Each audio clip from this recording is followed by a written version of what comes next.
as you can see, the start membrane and the B. When I opened it, I noticed there was a broken screw post in it, but I was able to get it out. This board isn't too bad to work on. It's definitely broken. This membrane is broken. And this one is also broken. Just gonna clean up everything, even the screws and the pin.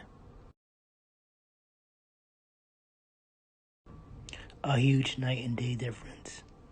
I cleaned it and repaired the trace on it. Start is back where it is. Feels good. B feels good.